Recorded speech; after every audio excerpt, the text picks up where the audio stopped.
This is Unit 8, Section 6. Direct, go away. Direct, joint, and inverse variation. Sweet. Alright, so, talking about variation, different types. Of course, I've named them already. There's only 3 that we're doing.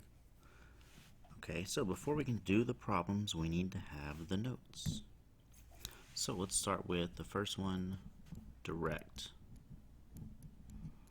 So direct variation is simply y equals kx, where k is any number, okay? That's direct. Then we have inverse.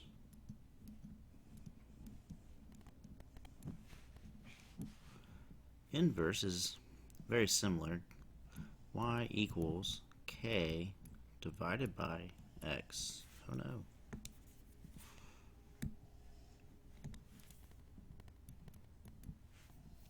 So now it's a fraction, but k is on top. It can be on bottom, however, well, for this class it'll just be on top. So we have direct, inverse, and the last one that I mentioned was joint.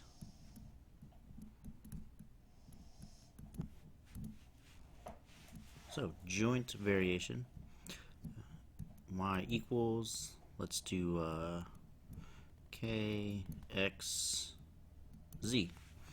So joint just means it's multiplying twice. So it's kind of like direct with an extra letter. Okay. You can also mix these up. So for example, if I were to mix these two up right here, there's not really a name for it.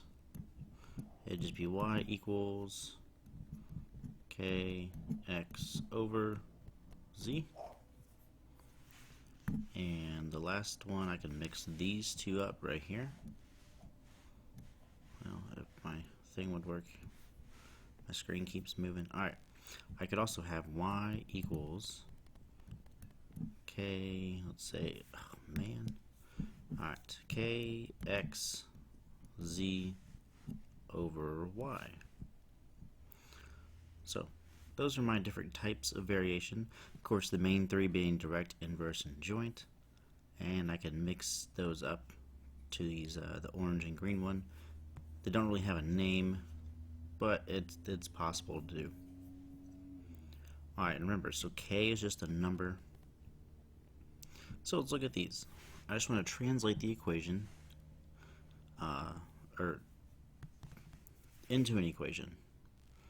Write an equation from what I have. So A is directly proportional, so it would be direct variation. So normally, for direct you have y equals k times x.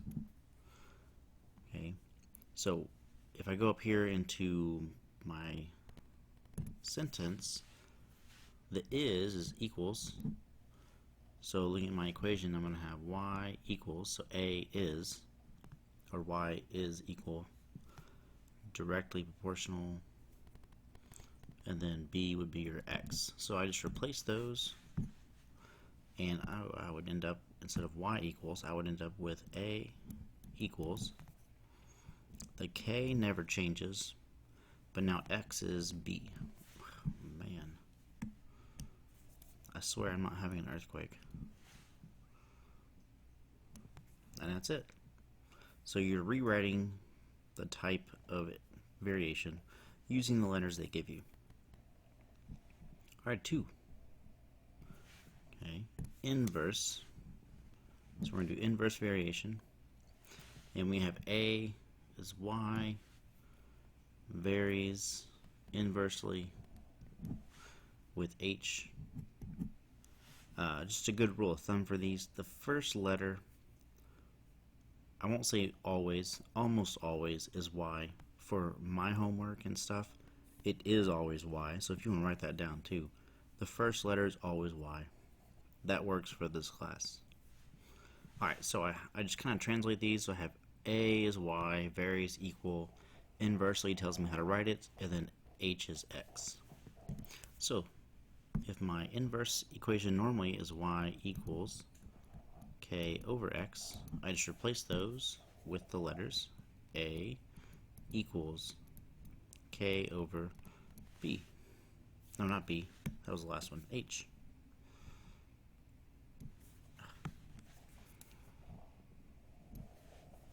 And that's it. A equals k over h.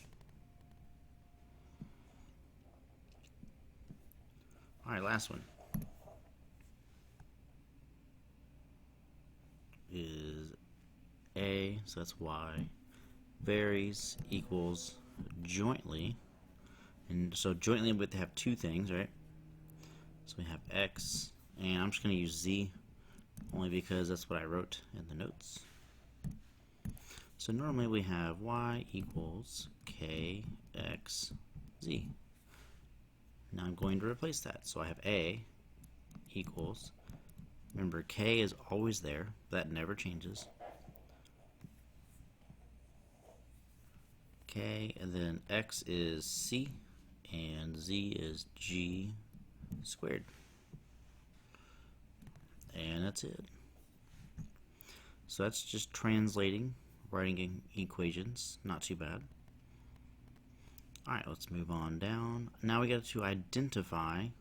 So we were given an equation, we had to figure out if it's direct, joint, or inverse, and then find what k equals.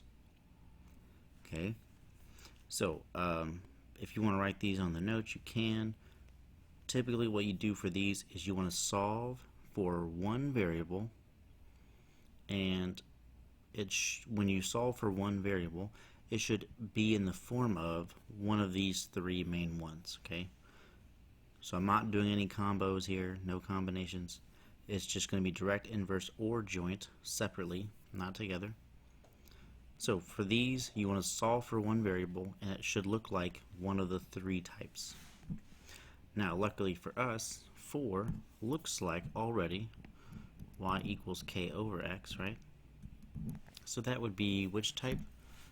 Inverse, he writes. If he didn't say anything, then I was right, at least. Alright, so that's inverse, and then when it says find k, well, if you look here, k is on top, so k is 30. And remember, k has to equal a number. It cannot be anything else. No letters, just numbers. So k is 30. So that's all we're doing right here. Figuring out which one it is and what k is equal to. Alright, now I put this one on here just to be a little tricky, because it is. So you might think, oh, that's joint because it's 2 times pi times r. However, you have to remember that pi is actually a number, right? Pi is 3.1419. Okay, we know what pi is. So because pi is not an unknown variable, which is what a and r are, we actually have y equals k times x. And k would be 2 pi. So this is direct. I know you probably got so confident and said joint and probably wrote it down before me. Now you're having to erase. That's okay. So this is direct, and k equals 2 pi.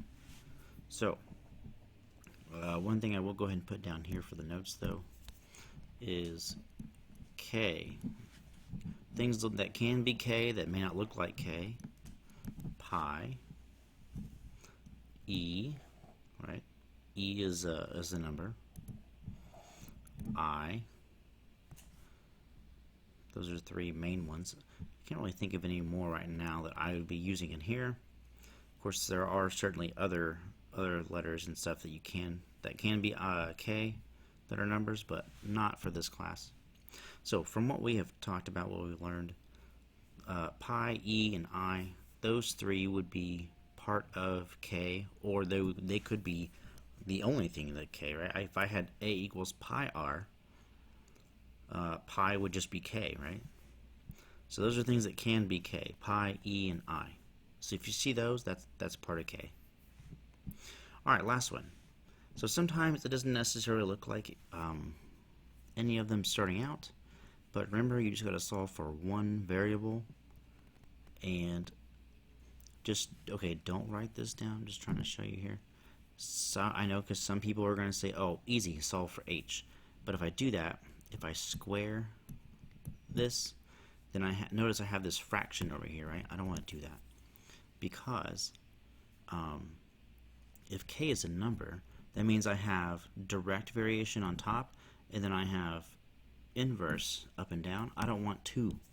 I can't have two types of variation in this problem. I've designed these are only one, and in the directions say that it's only one. So because I can't solve for h, I have to solve for something else. The next logical thing that would be easiest to solve for would be f. So that's what I'm going to solve for.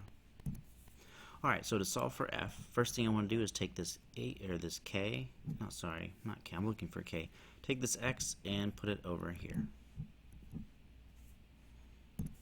Okay, so then that would give me 3f equals, I'm just going to put x out front because it looks better that way, x square root of h. Okay, now, because I want to solve for f, I want to get rid of the, whoa, stop doing that. I want to get rid of the 3. So I divide by 3. Okay, so then I end up with f equals, now since I'm dividing by a number, I'm just going to bring that out front, right? So I have f equals 1/3 x squared of h. Now, because I have two variables, two letters, this would in fact be joint variation. And my k, if you forgot, joint is just y equals kxz. So k would be right there.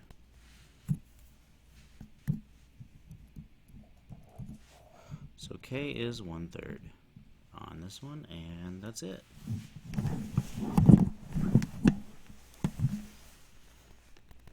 So most of the time it'll already be set up in the right format. Sometimes you'll have to solve, do one or two steps, like number 6. Okay, but remember you're only solving for one variable, not two. Or you shouldn't have a combination of two types of variation, that would be wrong. Alright, last thing, solving variation equations. Alright, so I'm just going to read through this real quick, figure out what we're doing. That's what I would recommend doing. So it tells me that y inverse with x. Okay, then it gives me some numbers. So then I have y equals 4, x equals 25. Find y, x equals 375. Okay, I should be missing something, right? One letter. That's what I'm going to solve for. But before I do that, notice it says inverse. So I want to find out what equation I'm going to use and how to set this up. So here's what I do. I'm just going to write my equation first. Y equals k over x. Okay, so the first thing I do is I take my equation, I solve for k. That would mean that I'm going to take this x and move it over here, like that. So I would actually end up with x times y equals k. Okay. Once I solve for k, I take my equation, and here's how I'm going to write this. I'm going to do xy equals xy. Now I plug in my letters, I solve for the one I'm missing, and that's it. Okay. So notice I have y equals 4 and x is 25. So I have 25 times 4 equals, then I have find y and I have an x. So I have x is 375. I don't know why it keeps doing this today. And then we're solving for this y. Alright, so now it's just a basic, really easy problem, solve for y. So I have 25 times 4 is 100, and 375 y. Okay, now to solve for y, just simply divide. Okay, so we divide and simplify. Because that doesn't divide into a whole number, obviously, we can divide that and end up with a fraction. So if we divide by 25, let's say, that would give us 4 on top, 15 on the bottom, equals y, and that's it. That's all we're doing. So you find your equation, solve for k, and then use the equation that we had and plug in your numbers and solve for your variable. That's it. I know I say that's it, but yeah, that's it. Not really that much. Alright, so let's do one little more numbers, okay? Alright, so we have c varies jointly with a squared and b. So before I do anything else, let's go ahead and solve for k. So if I have c varies jointly, so we have k, and then we're going to have a squared and b. I want to solve for k. That means I divide, right, by a squared and b to get rid of it. So I would actually have c over a squared b equals k. Now, I'm going to use this equation right here to plug in all my numbers. So let's go ahead and do that. So I'm going to start with the first set. So I have c, a, and b. So c is 48 over a squared. A is 2. And b is 3. Equals, and I'm going to do the same setup on the next one. So now I have a. Find a. I don't know a.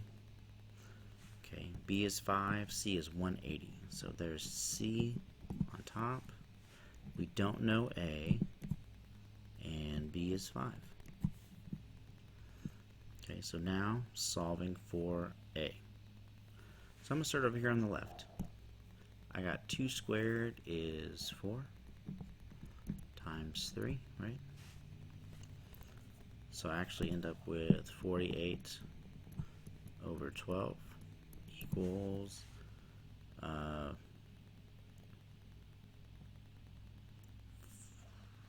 into 180. I don't know that off the top of my head. That's okay. Go down here.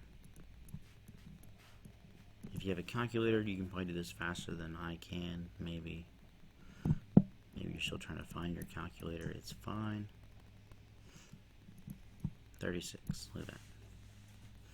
Okay, so we have 36 over a squared. Sweet. So I can do 48 over 12. That is 4. So I'm going to move up here. So I have 4 equals 36 over a squared. Okay. Now I'm trying to solve for a, so this one will come up. This one will go over here. So I would end up with a squared times 4 equals 36. I want to get a, so I divide by 4 to move it back. So I get a squared equals, that'd be 9, right? And lastly, to get rid of squares, I do square root. And if you don't remember, this is a good reminder. If I add a square root, I'm going to make sure to put plus minus in front of my number. So this one actually has 2 answers if you do a square root.